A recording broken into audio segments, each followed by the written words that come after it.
Hello dear job এসপিরেন্ট কর্মবার্তা online চ্যানেলের এই গুরুত্বপূর্ণ ভিডিও বা ক্লাসে তোমাদের সকলকে স্বাগত জানাচ্ছি। Very important video. এই ভিডিওর মাধ্যমে তোমরা যারা আপকামিং ত্রিপুরা লেজিসলেটিভ অ্যাসেম্বলির গ্রুপ সি গ্রুপ ডির ফর্ম ফিল আপ করেছো, তাছাড়া জিআরবিটি গ্রুপ সি গ্রুপ ডির জন্য প্রিপারেশন করছো বা জেল পুলিশের প্রিপারেশন করছো, তোমাদের জন্য মোস্ট ইম্পর্টেন্ট কিছু কোশ্চেন এই ভিডিওর মাধ্যমে দেবো, যেগুলো জেল পুলিশ, জিআরবিটি এবং বিশেষ করে ত্রিপুরা লেজিসলেটিভ অ্যাসেম্বলির মানে বিধানসভার গ্রুপ সি গ্রুপ ডির জন্য খুবই গুরুত্বপূর্ণ। তাছাড়া একটি সরকারি চাকরির অ্যাডমিট কার্ড রিলিজ করা হয়েছে। ইয়েস, ভেরি আর্জেন্ট, একটি সরকারি চাকরির অ্যাডমিট কার্ড রিলিজ করা হয়েছে। কিভাবে তোমরা অ্যাডমিট কার্ডটা ডাউনলোড করবে সব কিছু এই ভিডিওর মাধ্যমে তোমাদেরকে জানিয়ে দেবো। এবং ত্রিপুরা ফায়ার সার্ভিসের ফায়ারম্যানের গতকালকে তোমরা জানো লিখিত পরীক্ষার এই রেজাল্ট পাবলিশড হয়েছে। তোমাদের ইন্টারভিউ সম্বন্ধীয় বেশ কিছু ইনফরমেশান রয়েছে, সেগুলো এই ভিডিওর মাধ্যমে শেয়ার করব। সুতরাং ভিডিওটা তোমাদের জন্য খুবই গুরুত্বপূর্ণ। যারা ত্রিপুরা অ্যাসেম্বলি, জিআরবিটি, জেল পুলিশের পরীক্ষা বসতে যাচ্ছ, তাছাড়া ফায়ার সার্ভিসের ইন্টারভিউতে যাবে এবং ত্রিপুরার একটি সরকারি চাকরি যেটা তোমরা ফর্ম ফিল আপ করেছো, অ্যাডমিট কার্ড কীভাবে ডাউনলোড করবে সব কিছু এই ভিডিওর মাধ্যমে জানিয়ে দেবো। সুতরাং 3 থেকে 4টা গুরুত্বপূর্ণ ইনফরমেশান এই ভিডিওর মাধ্যমে তোমাদেরকে জানাতে এসেছি। চলো এক এক করে সব কিছু জানানোর আগে তোমাদেরকে একটু জানিয়ে দিই, তোমরা যারা এই চ্যানেলে প্রথমবার এসেছো, এই চ্যানেলে আমরা গভর্নমেন্ট জব ইনফরমেশান এবং বিভিন্ন কম্পিটিটিভ এক্সামের প্রিপারেশন করিয়ে থাকি। যদি তুমি কোনো গভর্নমেন্ট জব খুঁজছো বা কোনো কম্পিটিটিভ এক্সামের প্রিপারেশন বানাচ্ছ, তাহলে অবশ্যই কর্মবার্তা অনলাইন চ্যানেলটিকে সাবস্ক্রাইব করে পাশের অল অপশনের বেলটিকে প্রেস করে রাখবে। আমরা দায়িত্ব নিয়ে বলতে পারি সঠিক সময়ে সঠিক ইনফরমেশন কর্মবার্তা অনলাইন তোমাদের কাছে পৌঁছে দেবে। তাছাড়া তুমি যদি বিভিন্ন এক্সামের প্রিপারেশন করছো, যেমন jail police, Tripura assembly group C group D, GRBT group C group D, high court LDC group D, তাছাড়া তোমার jail police ward secretary, SSC GD, SSC MTS, railway group D, railway NTPC, TPSC পরিচালিত সবগুলো এক্সামের আমাদের কাছে রয়েছে বেস্ট কোয়ালিটি নোটস। আমরা দায়িত্ব নিয়ে বলছি, আমাদের লেভেলে আমরা বেস্ট করে দিয়েছি, তোমরা ভালো রেসপন্স পাবে। আমাদের হোয়াটসঅ্যাপ নাম্বার দেখো, শুনো, আমাদের হোয়াটসঅ্যাপ নাম্বার গতকালকে থেকে ডিস্টার্ব করছে। তোমরা হোয়াটসঅ্যাপে না হলেও শয়ে মেসেজ এসে রয়েছে, আমরা রিপ্লাই করতে পারছি না, ঠিক আছে? আনফর্চুনেটলি আমরা আরও 48 ঘন্টা আমাদেরকে সময় দিয়েছে, আমরা আরও একদিন অপেক্ষা করবো, তারপরে না হলে আমরা নাম্বার চেঞ্জ করে দেবো, ঠিক আছে? এখন তোমরা যাদের নোটসের প্রয়োজন আমাদের টেলিগ্রামে যোগাযোগ করবে। দেখো, আমি খুবই প্রাউড ফিল করছি, আমি তোমাদেরকে জানাতে হয়ে গতকালকে ত্রিপুরা ফায়ার সার্ভিস ফায়ারম্যানের রেজাল্ট আউট হয়েছে এবং আমাদের এখন পর্যন্ত আমাদের হোয়াটসঅ্যাপ নাম্বারে কত মেসেজ এসেছে আমরা সিন করতে পারছি না হোয়াটসঅ্যাপ, সেই কারণে এখন পর্যন্ত টেলিগ্রামে না করে হলো 30 থেকে 40 জন ফোন করেছে, 30 থেকে 40 জন। এখন পর্যন্ত আমাদের সঙ্গে 100-র উপরে স্টুডেন্টদের কন্ট্যাক্ট হয়ে গেছে এবং আমি আশাবাদী হোয়াটসঅ্যাপে না হলো 100-র উপরে স্টুডেন্ট মেসেজ করে রেখেছে, যেটা আমরা হোয়াটসঅ্যাপ সিন করতে পারছি না। গতকালকে থেকে আমাদের প্রবলেম হচ্ছে, কিছু ফিডব্যাক তোমাদের সঙ্গে শেয়ার করছি। দেখো, আমরা কর্মবার্তা অনলাইন, সেই কারণে তোমরা আমাদেরকে এতটা বিলিভ করো। আমরা যেতটুকু তোমাদেরকে দায়িত্ব নিয়ে বলছিলাম যে ফায়ার সার্ভিসের পরীক্ষা আমরা বেস্ট করিয়ে দেবো, বেস্ট নোট রেডি করেছি, বেস্ট করিয়ে দিয়েছি, বেস্ট নোট তোমাদেরকে দিয়েছি। তোমরা পরীক্ষা, আমি গ্যারান্টির সঙ্গে বলতে পারি, 1416 জন তোমরা লিখিত পরীক্ষায় উত্তীর্ণ হয়েছ। এর মধ্যে মিনিমাম 300 থেকে 400 স্টুডেন্ট আমাদের থাকবেই যে আমাদের লিখিত পরীক্ষা, আমাদের স্টুডেন্ট লিখিত পরীক্ষা ক্লিয়ার করেছে। এখন পর্যন্ত 100-র উপরে স্টুডেন্টের সঙ্গে আমাদের কন্ট্যাক্ট হয়েছে। বাকি স্টুডেন্ট যারা হোয়াটসঅ্যাপে মেসেজ করেছো বা বিভিন্নভাবে, ওইগুলো আমি তোমাদের সঙ্গে শেয়ার করতে পারছি না, ঠিক আছে? এখানে কিছু টেলিগ্রামের 20-25 জনের টেলিগ্রামের আমরা যারা যারা আমাদের থেকে নোট নিয়ে ফিডব্যাক জানিয়েছে তাদের তোমাদের সঙ্গে শেয়ার করছি, এবং কিছু যারা কমেন্টসে, ইউটিউবের কমেন্টসে যারা দিয়েছে তাদের তোমাদের সঙ্গে একটু শেয়ার করলাম, ঠিক আছে? দেখো, আমরা শেয়ার করছি, বাট ঠিক আছে, কিন্তু এখন আমাদের খুশি হওয়া এই সময় আমরা খুশি হব না। কেন? যখন পর্যন্ত তোমাদেরকে আমরা ফাইনাল সিলেকশন না করিয়ে দেবো ততক্ষণ পর্যন্ত আমরা খুশি হব না, আমরা খুশি মানাবো না, ঠিক আছে? জাস্ট ইন্টারভিউ, আমাদের টার্গেট হলো ফায়ার সার্ভিসের ইন্টারভিউ, কীভাবে আমাদের স্টুডেন্টদেরকে ম্যাক্সিমাম আমরা সফল করিয়ে দিই, যেটা আমরা প্রমিস সবসময় করি, বড় গলা করে আমরা বলি এবং আমাদের কথা আমরা রাখি। তোমরা দেখতে পাচ্ছ প্রত্যেকটা এক্সামে আমাদের কথা আমরা রাখি, এবং আমাদের মেন টার্গেট এখন ইন্টারভিউ। তোমরা যারা লিখিত পরীক্ষা ক্লিয়ার করেছো তোমাদের ইন্টারভিউতে সফল করিয়ে দেওয়া।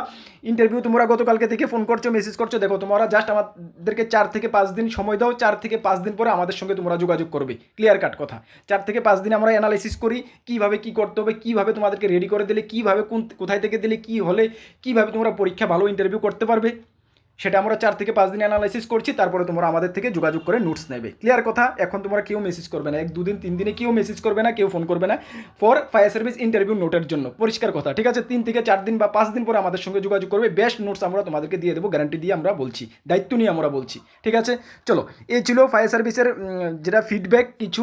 নেক্সট ছিল আমাদের যে তোমাদের পরীক্ষার অ্যাডমিট কার্ড যেটা বের হয়েছে, RRB ALP assistant loco pilot, যেখানে তোমরা 9,970টা শূন্যপদ ছিল অল ওভার ইন্ডিয়ার জন্য, যেটা তোমরা 2025 সালের 12 এপ্রিল থেকে 19 মে পর্যন্ত তোমরা ফর্ম ফিল আপ করেছিলে।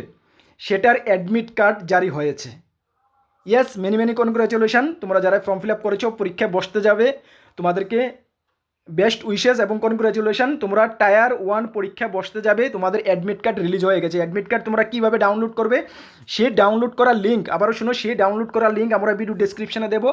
সেই লিঙ্কে যাওয়ার পরে তোমরা এই পেজটাতে আসবে, ডাইরেক্ট এই পেজটাতে আসবে। আসার পরে তোমাদের রেজিস্ট্রেশন নাম্বার বসাবে, তোমাদের পাসওয়ার্ড বসাবে, ডেট অফ বার্থ বসাবে, ক্যাপচা বসাবে, ক্যাপচা বসিয়ে তোমরা তোমাদের অ্যাডমিট কার্ডটা টায়ার 1-এর পরীক্ষার বসার জন্য অ্যাডমিট কার্ডটা তোমরা ডাউনলোড করে নেবে। ক্লিয়ার? কোনো ডাউট নেই যারা এলপিতে ফর্ম ফিল আপ করেছো, রেলওয়ে অ্যাসিস্ট্যান্ট লোকো পাইলটের জন্য যারা ফর্ম ফিল আপ করেছো। ক্লিয়ার?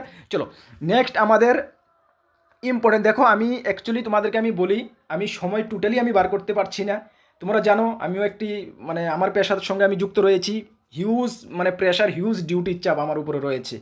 মানে যদি তোমাদেরকে বলতে চাই, সেই কারণে আমি টোটালি তোমাদেরকে রেগুলার বেসিসে ক্লাস দিতে পারছি না, বা ইউটিউবেও দেখো একটার বেশি আমি ভিডিও দিতে পারি না, ক্লাস তো টোটালি দিতে পারি না। কারণ একটা ক্লাস রেডি করতে গেলে তোমাদের প্রশ্নগুলো টাইপ করতে হয়, সব কিছু রেডি করে তারপরে একটা ক্লাস রেডি করতে হয়, ঠিক আছে? সেই কারণে আমি রেগুলার বেসিসে তোমাদেরকে ক্লাস দিতে পারছি না, তার জন্য আমি খুবই দুঃখিত। তবে আমি এতটুকু তোমাদেরকে দায়িত্ব নিয়ে বলছি, পরীক্ষার আগ পর্যন্ত তোমাদেরকে বেশ কিছু ক্লাস আমি দিয়ে দেবো, এবং নোটসে তো আমরা সব কিছু কভার করে রেখেছি, ঠিক আছে? এই ক্লাসটা তোমাদের ত্রিপুরা অ্যাসেম্বলির, basically Tripura assembly group C group ডির জন্য। তাছাড়া জিআরবিটি গ্রুপ সি গ্রুপ ডির জন্য তোমরা পরীক্ষা যারা বসছো তোমাদের হেল্প হবে, এবং জেল পুলিশের তোমাদেরও হেল্প হবে। সুতরাং তোমরা ক্লাসটা একটু ফলো করো, যদি পসিবল হয় নোট করে নিয়ে নাও। তাছাড়া যদি আমাদের নোটস চাও, নোটসও আমরা এগুলো দিয়ে রেখেছি, নো প্রবলেম, ঠিক আছে? চলো প্রথম যে কোশ্চেনটা কি দেখো, ত্রিপুরা লেজিসলেটিভ অ্যাসেম্বলি, যেখানে গ্রুপ সি এবং গ্রুপ ডি পোস্টে 37টা পোস্টের জন্য এই মাসের 8 তারিখ ফর্ম ফিল আপ কমপ্লিট হয়েছে, এবং যেটা পরীক্ষা আমরা শুনতে পারছি, যেটা পরীক্ষা 3 থেকে 4 মাসের মধ্যে তোমাদের পরীক্ষা হয়ে যাওয়ার সম্ভাবনা রয়েছে। আমরা বেশ কিছু এমসিকিউ আলোচনা করছি, কেন তোমাদের পরীক্ষা এমসিকিউ প্যাটার্নের হবে, বেঙ্গলি এবং ইংলিশ ভার্সনে পরীক্ষা হবে। আমরা কোশ্চেনগুলো বেঙ্গলি এবং ইংলিশ ভার্সনে রেখেছি। প্রথম কোশ্চেনটা কি দেখো, ত্রিপুরা বিধানসভার আনুষ্ঠানিকভাবে কবে প্রতিষ্ঠিত হয়? When was the Tripura legislative assembly formally established? Tripura বিধানসভা আনুষ্ঠানিকভাবে কবে প্রতিষ্ঠিত হয়? সঠিক উত্তর কি হবে? সঠিক উত্তরটা হবে 1963। দেখো সঠিক উত্তর তোমাকে আমি বলে দিলাম, একটু ঠান্ডা মাথা শুনো, আমরা একটু ব্যাকে যাব, একটু আমাদের হিস্ট্রিটা আমি একটু ঘাটাঘাটি করে দেখব। এগুলো আমাদের জানতে হবে, এগুলো জানতে হবে, এবং এগুলো থেকে আমাদের পরীক্ষা আসবে। আমি একটু পিছের দিকে চলে যাচ্ছি, 1963 থেকে আমি অনেক পিছের দিকে চলে যাচ্ছি। কোন পিছের দিকে চলে যাচ্ছি? যখন ত্রিপুরা ভারতবর্ষের সঙ্গে যুক্ত হয়েছিল, ওইখান থেকে টান দিয়ে স্টেপ বাই স্টেপ আমি বর্তমানে যে ত্রিপুরার অ্যাসেম্বলি, লেজিসলেটিভ অ্যাসেম্বলি 13তম বিধানসভায় চলছে আমাদের এটা, এই বিধানসভাতে আমি আসব, মানে 2026 সাল পর্যন্ত আমি আসব, একদম শর্টভাবে। একটু ভালো করে শুনো, 1949 সালে তো আমাদের ত্রিপুরা ভারতবর্ষের সঙ্গে যুক্ত হয়েছিল, মেবি ইয়েস 1949 সালের 15ই আগস্ট যুক্ত হয়েছিল ভারতবর্ষের সঙ্গে ত্রিপুরা। ওই 1949 সাল থেকে একটু মেন পয়েন্টগুলো তোমাদেরকে আমি মনে করিয়ে দিয়ে 2026 পর্যন্ত আসছি। একটু ঠান্ডা মাথায় শুনো, তাহলে তোমাদের কাজে আসবে, পরীক্ষা এখান থেকে তুমি কোশ্চেন পাবেই। দেখো তোমাদেরকে আমি প্রথমে জানি, সকলে ত্রিপুরা ভারতবর্ষের সঙ্গে কবে যুক্ত হয়েছিল? 15ই আগস্ট 1949। যদি তুমি ঠান্ডা মাথায় শুনো, তাহলে তুমি একদম ইজিভাবে তোমার অনেকগুলো কোশ্চেনের উত্তর পেয়ে যাবে তুমি, ঠিক আছে? এত সালে ত্রিপুরা ভারতবর্ষের সঙ্গে যুক্ত হয়েছিল। যখন যুক্ত হয়েছিল তখন গ্রুপ সি ক্যাটাগরির রাজ্য হিসাবে ত্রিপুরাকে ধরা হতো, ঠিক না? গ্রুপ সি ক্যাটাগরির রাজ্য, গো ক্যাটাগরির রাজ্য তখন ধরা হতো, ইয়েস। পরবর্তী সময়ে যখন তোমার গ্রুপ সি ক্যাটাগরি, তারপরে পরবর্তী সময়ে 1 নভেম্বর 1956-এ ত্রিপুরা কেন্দ্রশাসিত অঞ্চলে পরিণত হয়েছিল। কত সালে? 1 নভেম্বর, মনে রাখবে, 1 নভেম্বর 1956। কত? 1956 সালে ত্রিপুরা ইউনিয়ন টেরিটরি মানে কেন্দ্রশাসিত অঞ্চলে পরিণত হয়েছিল, ঠিক না? এই যখন কেন্দ্রশাসিত অঞ্চলে পরিণত হয়েছিল, তখন টেরিটোরিয়াল টিটিসি বলতে পারো, টেরিটোরিয়াল কাউন্সিল গঠন করা হয়েছিল, ঠিক না? ওই যখন ত্রিপুরা কেন্দ্রশাসিত অঞ্চলে পরিণত হয়েছিল 1956 সালের 1 নভেম্বর, তখন টেরিটোরিয়াল কাউন্সিল গঠন করা হয়েছিল 1957 সালে। 1957 সালে টেরিটোরিয়াল কাউন্সিল গঠন করা হয়েছিল, ঠিক না? ওই টেরিটোরিয়াল কাউন্সিল যখন গঠন করা হয়েছিল, সেই টেরিটোরিয়াল কাউন্সিলে সর্বমোট মেম্বার ছিল 32 জন। এই কাউন্সিলের সর্বমোট মেম্বার ছিল 32 জন। 32 জনের মধ্যে 2 জন মানে ইলেক্টেড হতো এবং 2 জন হতো নমিনেটেড। 2 জন মানে ইলেক্টেড চুনাওয়ের মাধ্যমে হতো, এবং 2 জনকে করা হতো নমিনেটেড। সর্বমোট 32 জন মেম্বার ছিল। 32 জন মেম্বার ছিল ইউনিয়ন টেরিটরি কাউন্সিলের, যেটা 1957 সালে গঠন করা হয়েছিল ত্রিপুরা এই মানে কি বলবো কেন্দ্রশাসিত অঞ্চল হওয়ার পরে, ঠিক না? চলো, এভাবে 32 জন মেম্বার নিয়ে ত্রিপুরা টেরিটোরিয়াল কাউন্সিল চলছিল। পরবর্তী সময়ে, ভালো করে শোনো, পরবর্তী সময়ে 1963 সালে 1 জুলাই টেরিটোরিয়াল কাউন্সিলকে পরিবর্তন করে ত্রিপুরা লেজিসলেটিভ অ্যাসেম্বলি গঠন করা হয়েছিল। কবে ত্রিপুরা লেজিসলেটিভ অ্যাসেম্বলি গঠন করা হয়েছিল? এখানে কোশ্চেন রয়েছে, very very important. Tripura legislative assembly গঠন করা হয়েছিল 1 জুলাই 1963 সালে। ওই টেরিটোরিয়াল কাউন্সিলকে পুনর্গঠন করে ত্রিপুরা অ্যাসেম্বলি গঠন করা হয়েছিল 1 জুলাই 1963 সালে, ঠিক না? এটা যে গঠন করা হয়েছিল এটা কিন্তু তোমার 1963 সালের যে মানে একটা আইন ছিল টেরিটোরিয়াল কাউন্সিলের, সেই আইনের অধীনেই সেটাকে গঠন করা হয়েছিল ত্রিপুরা লেজিসলেটিভ অ্যাসেম্বলি। তখনও কিন্তু 30 জনই মেম্বার ছিল। কতজন তখন মেম্বার ছিল? তখন ছিল ত্রিপুরা বিধানসভা 30 জন মেম্বার ছিল, ঠিক না? এবং এই 1963 সালে গঠন করা হয়েছিল এবং 1967 সালে 1967 প্রথম তোমার সাধারণ নির্বাচন হয়েছিল, প্রথম জেনারেল ইলেকশন হয়েছিল। ত্রিপুরা বিধানসভার প্রথম জেনারেল ইলেকশন কবে হয়েছিল? 1967 সালে, ঠিক আছে? 1967 সালে জেনারেল ইলেকশন হয়েছিল ওই 30টি সিটের মধ্যেই, 30 জন মেম্বার নিয়ে, ঠিক না? তখন জেনারেল ইলেকশনের পরে তখন প্রথম সিএম হয়েছিল শচীন্দ্রলাল সিং। তোমাদের পরীক্ষায় আসে, প্রথম সিএম হয়েছিল শচীন্দ্রলাল সিং এবং স্পিকার হয়েছিল উপেন্দ্র কুমার রায়। কে ছিল? উপেন্দ্র কুমার রায়। এগুলো পরীক্ষা তোমাদের পরীক্ষায় আসবে। লেজিসলেটিভ অ্যাসেম্বলির পরীক্ষায় বসতে যাচ্ছ, জিআরবিটিতে বসতে যাচ্ছ, জেল পুলিশে বসতে যাচ্ছ, বা ত্রিপুরা লেভেলে যে এক্সামে বসতে যাচ্ছ, এগুলো তোমাদের জন্য ভেরি ভেরি ইম্পর্ট্যান্ট। যে পয়েন্টগুলো আমি বলছি সবগুলোর উপরে আমি এমসিকিউ প্রোভাইড করব। তোমরা একটু ভালো করে যদি বিস্তারিত শুনে নাও তাহলে এমসিকিউগুলো সলভ করতে তোমাদের সুবিধা হবে, বুঝতে পারছো? আচ্ছা, যখন 1967 সালে ত্রিপুরা প্রথম জেনারেল ইলেকশন হয়েছিল, সেই জেনারেল ইলেকশনে মানে তখনকার কংগ্রেস দল মানে জয়ী হয়েছিল এবং কংগ্রেস দলের প্রথম সিএম ছিলেন শচীন্দ্রলাল সিংহ, মনে রাখবে। স্পিকার কে ছিলেন উপেন্দ্র কুমার রায় এবং ডেপুটি স্পিকার ছিলেন কে? আলী চৌধুরী, এরশেদ আলী চৌধুরী ডেপুটি স্পিকার ছিলেন। পরীক্ষায় আসে। এরা কিন্তু কেন্দ্রশাসিত অঞ্চলের, মনে রাখবে, এরা কেন্দ্রশাসিত অঞ্চলের, ডাউট রাখবে না। তোমাদের পরীক্ষা যদি প্রশ্ন আসে ত্রিপুরা প্রথম সিএম কে ছিল, তাহলে কিন্তু তোমরা কেন্দ্রশাসিত অঞ্চলই বোঝানো হচ্ছে, তাহলে তোমরা শচীন্দ্রলাল সিং কিন্তু লিখবে, ঠিক আছে?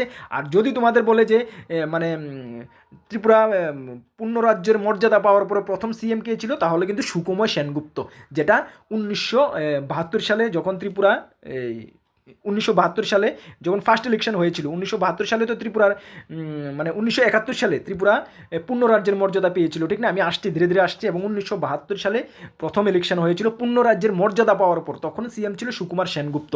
আর যদি বলে প্রথম সিএম ত্রিপুরার কে ছিল, তাহলে কিন্তু তোমরা শচীন্দ্রলাল সিংহ বলবে, ওরা কেন্দ্রশাসিত অঞ্চলের। এতটুকু তো ডাউট ক্লিয়ার? চলো, তাহলে আমরা কতটুকু রয়েছি?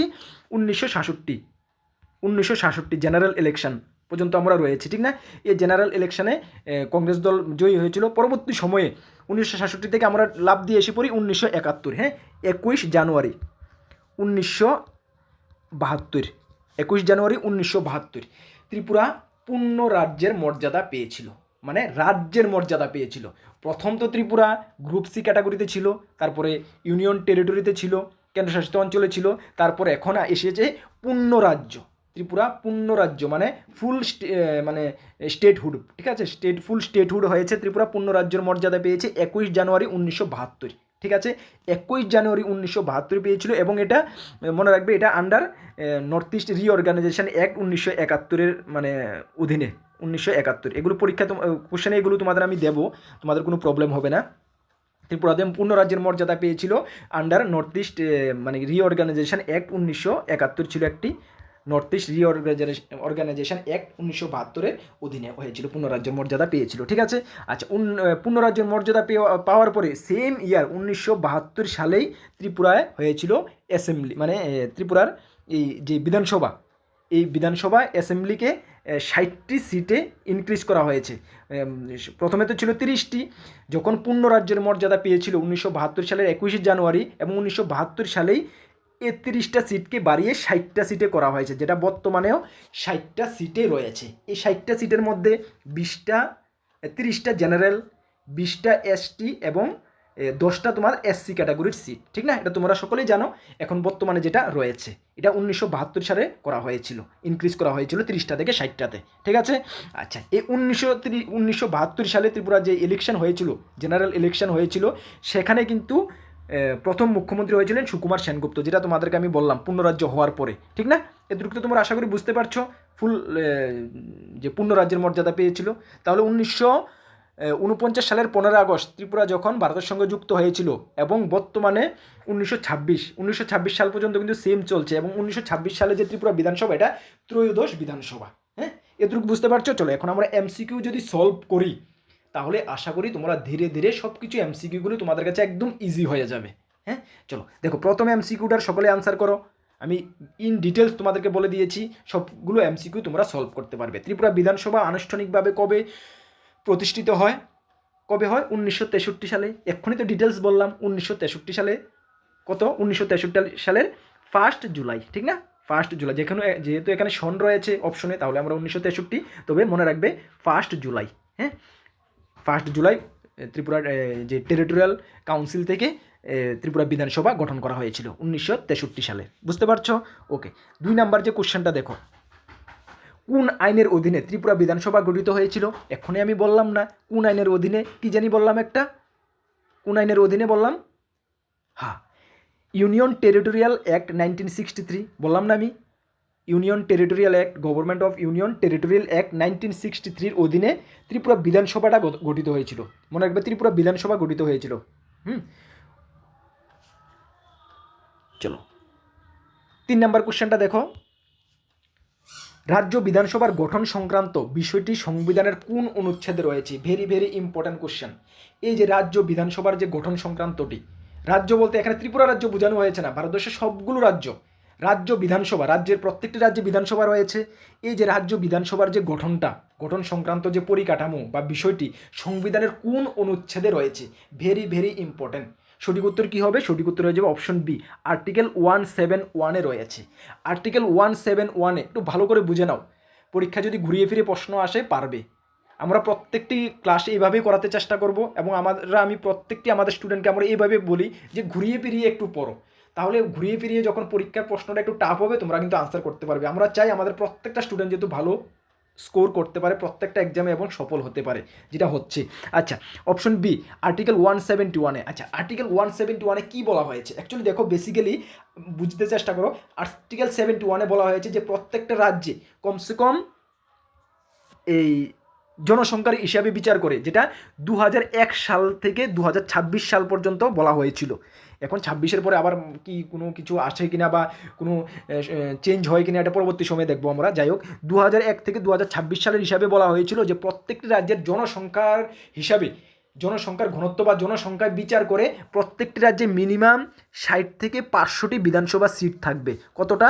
60 থেকে 500টা। ব্যতিক্রমী আছে, আমি বলছি ব্যতিক্রম আছে। 60 থেকে 500টা বিধানসভার সিট থাকবে ওই রাজ্যের জনসংখ্যার হিসাবে বিচার করে। কিন্তু প্রত্যেকটি রাজ্যে দেখবে 60 থেকে 50টার মধ্যে সিট রয়েছে। আমাদের ত্রিপুরা তো 60টা রয়েছে, কিন্তু ব্যতিক্রম রয়েছে। কি ব্যতিক্রম রয়েছে? সিকিমে জনসংখ্যা কম বলে 60-এর কম কিন্তু সিট রয়েছে এখানে, ঠিক না? জনসংখ্যাটা অনেক সিকিমে কম, সেই কারণে 60-এর কমে সিট রয়েছে। না হলে প্রত্যেকটি রাজ্যে 60টি করে সিট রয়েছে। বুঝতে পারছো? 60 থেকে 500টার মধ্যে থাকবে। 171-এ আর্টিকেলে কিন্তু এটাই বলা হয়েছে। ওই আর্টিকেলের অনুসারেই কিন্তু প্রত্যেকটি রাজ্যের বিধানসভা গঠন করা হচ্ছে, ঠিক আছে? এবং বলা হয়েছে প্রত্যেকটির 60টি সিট প্রত্যেকটি ওইখান থেকে জনতার দ্বারা চুনাও হয়ে বিধানসভায় যাবে, অ্যাসেম্বলিতে যাবে। ওইটাই 171-এ কিন্তু বলা হয়েছে, ঠিক আছে? চলো, ভেরি ভেরি ইম্পর্টেন্ট কোশ্চেন, রাখবে তোমরা। দেখো 4 নম্বর কোশ্চেনটা কি দেখো, ত্রিপুরার বিধানসভার আসন সংখ্যা মোট সদস্য কত? জাস্ট এখনই আমি ডিটেলস বলে দিয়েছি, 60টি, এর মধ্যে এসটি 20টা, এসসি 10টা এবং ইউআর জন্য 30টা। এখনই তো বললাম না? Very very important question. চলো 5 নম্বর কোশ্চেন, ত্রিপুরা বিধানসভার প্রথম স্পিকার কে ছিলেন? এই তো পুরা বললাম, ত্রিপুরা বিধানসভার প্রথম সিএম, প্রথম ডেপুটি স্পিকার, প্রথম স্পিকার বললাম না ইন ডিটেলসে? কে রয়েছে? তোমরা আনসার করো। কী হবে সঠিক উত্তর? ইয়েস, সঠিক উত্তর হবে উপেন্দ্র কুমার রায়। উপেন্দ্র কুমার রায় প্রথম স্পিকার ছিলেন এবং ডেপুটি স্পিকার কে ছিলেন কি বলেছিলাম? এরশাদ আলী চৌধুরী। এবং সিএম কে ছিলেন বলেছিলাম? শচীন্দ্র লাল সিংহ। ঠিক আছে, এটা হলো কেন্দ্রীয় শাসিত অঞ্চলের যখন বিধানসভার প্রথম এবং পূর্ণরাজ্য হওয়ার পরে, ত্রিপুরা পূর্ণরাজ্য যখন হয়েছিল, ফুল স্টেটহুড যখন হয়েছিল, তখন কিন্তু সিএম হয়েছিল সুকুমার সেনগুপ্ত। ঠিক আছে, এই কোশ্চেনগুলো তোমরা মনে রাখবে পরীক্ষার জন্য। Assembly group C, group D, jail police, GRBT group C, group ডির জন্য very very important. Jail police আমি কেন বললাম? দেখো, জেল পুলিশে তোমাদের বেসিক্যালি এটা সিলেবাসে নেই, তারপরে যদি কোশ্চেনটা একটু ঘুরিয়ে ফিরিয়ে আসে, কেন তোমাদের পোস্ট হলো 200-250টা পোস্ট, ক্যান্ডিডেট আছে 11,000-এর উপরে, সুতরাং প্রশ্ন একটু ঘুরিয়ে ফিরিয়ে একটু টাফ হতে পারে। সুতরাং তোমাদের একটু এক্সট্রা যেগুলো বেসিক নলেজ ত্রিপুরা সম্বন্ধে এগুলো থাকা প্রয়োজন। সেই কারণে তোমাদেরকে আমরা এই ক্লাসে অ্যাটেন্ড করার জন্য বলেছি। আশা করি বুঝতে পারছো। ত্রিপুরা লেজিসলেটিভ অ্যাসেম্বলির উপরে আমরা আরও কন্টিনিউ ক্লাস করাতে চেষ্টা করবো, তবে একটু গেপিং হবে। কেন আমি অ্যাকচুয়ালি টোটালি রিয়েলি বিলিভ করো, আমার ডিপার্টমেন্টে এতটা ডিউটির প্রেশার, আমি টোটালি কাভার করে পারছি না, রিয়েল কথা। ঠিক আছে, আমার চাই আমি রেগুলার বেসিসে ক্লাস দিতে, কিন্তু এটা হয়ে উঠছে না। তবে তোমরা বিলিভ রাখো, তোমাদের পরীক্ষার আগ পর্যন্ত ফুল প্যাকেজ আমরা কমপ্লিট করে দেবো, দায়িত্ব নিয়ে বলছি। আর আমাদের থেকে নোট নিয়ে পড়তে হলে আমাদের হোয়াটসঅ্যাপ নাম্বার তো আজকে বলবো না, কারণ হোয়াটসঅ্যাপ নাম্বার ডিস্টার্ব করছে। তোমরা একটু ওয়েট করো 1-2 দিন, বা আমাদের টেলিগ্রামে মেসেজ করে নিয়ে নেবে। টেলিগ্রামে আমাদের কর্মবার্তা অনলাইন সার্চ করবে, সার্চ করে 20,300-এর উপরে গ্রুপ জয়েন আছে, এখানে জয়েন করবে। যখন জয়েন করে অ্যাডমিন সঞ্জিত দেওয়া আছে, ওই কল করে তোমরা নিয়ে নেবে। ঠিক আছে, আমাদের টেলিগ্রাম গ্রুপ, হোয়াটসঅ্যাপ গ্রুপে অবশ্যই জয়েন করে রাখবে। আপকামিং এক্সামের নোটসগুলো যদি নিয়ে পড়তে, আবারও বলছি, নিয়ে পড়তে পারো, ভালো রেসপন্স পাবে, আমি দায়িত্ব নিয়ে বলছি। আর ফায়ার সার্ভিসের ফায়ারম্যান 4 থেকে 5 দিন পরে আমাদের কাছে যোগাযোগ করবে, তোমরা যদি পার্সোনাল ইন্টারভিউর বা ভাইবার জন্য নোটস যদি কর্মবার্তা আমাদের থেকে নিয়ে পড়তে হয়। ঠিক আছে, চলো নেক্সট কোন গুরুত্বপূর্ণ ক্লাস বা ভিডিওতে তোমাদের সঙ্গে দেখা হচ্ছে। সকলকে বেস্ট অফ লাক। জয় হিন্দ, বন্দে মাতরম।